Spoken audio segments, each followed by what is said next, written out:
Tonight we look at what happens when someone with a mental health issue also suffers from an addiction.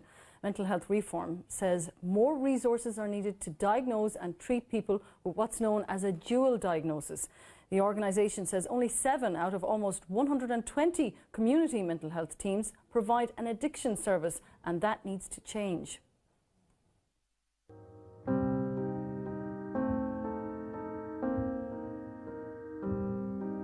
A mental health and an addiction problem, when a person has both types of problems, it's known as a dual diagnosis. 85% of people with an alcohol addiction also have an underlying mental health issue, such as anxiety or depression.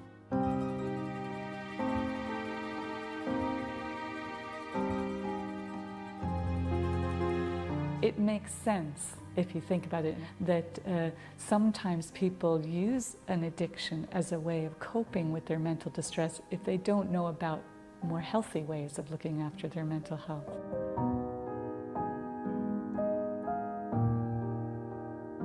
My husband had spent years talking to specialists and AA members even and everything, saying there's something else wrong. I do believe he said the word depression a few times. If he had been listened to. If you have a dual diagnosis, you tend to bounce around the services because the mental health services say, well, come back when you're sober, when you've got your alcohol addiction problem sorted. And the addiction treatment systems assume you don't have a mental health disorder. People seem to think that if you drink too much, oh, he's an alcoholic or she's an alcoholic. There's more to it than that. It's the one area of medicine where it's okay to blame the person, instead of actually standing back and saying, well, what was going on for that person in their life?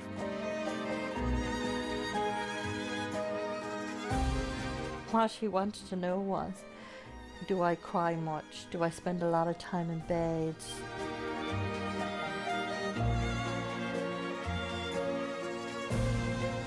And we backtracked to when Siobhan was born, and Siobhan is 21 now. We don't have anybody with a clear leadership role to reduce the harm that alcohol abuse causes. And in the meantime, families continue to suffer.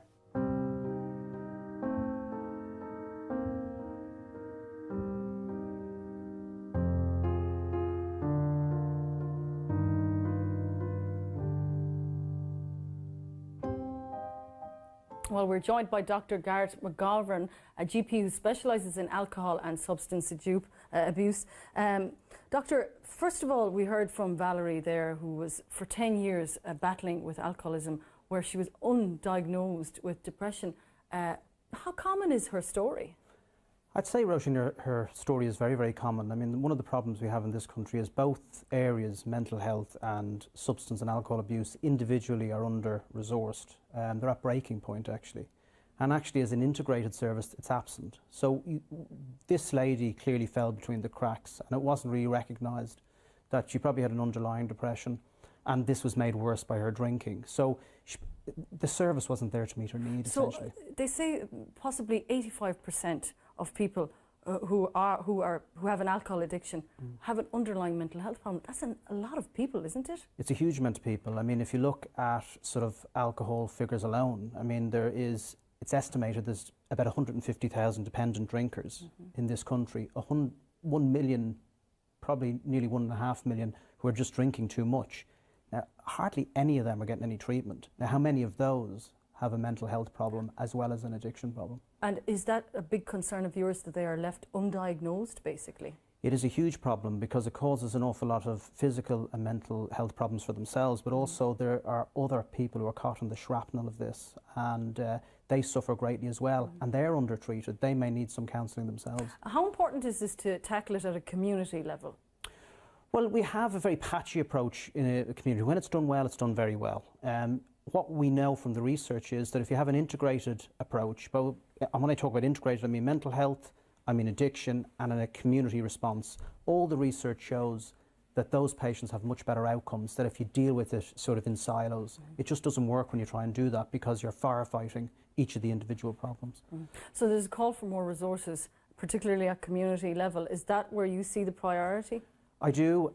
If you look at dual diagnosis as an entity in itself, we don't really have very many dual diagnosis facilities. We do have some private hospitals which really cost money, or else you need health insurance in order to secure those. But the vast majority of people, the service need is not been met. So for people who might be concerned for their loved ones, what should they do? What should they look out for, do you think? Well, I think the first thing is, and I thought it was very well portrayed in your programme, is that there's a huge stigma associated with this. So people feel, and I think Carol mentioned it, about the whole idea of it almost being a misdemeanour to drink. It's treated sort of almost punitively. And I don't think people need to realise that if somebody is struggling with alcohol, you need to try and find out why are they struggling with alcohol and be a little bit more compassionate and a bit more understanding as a result. Okay, Dr. McGovern, thank you.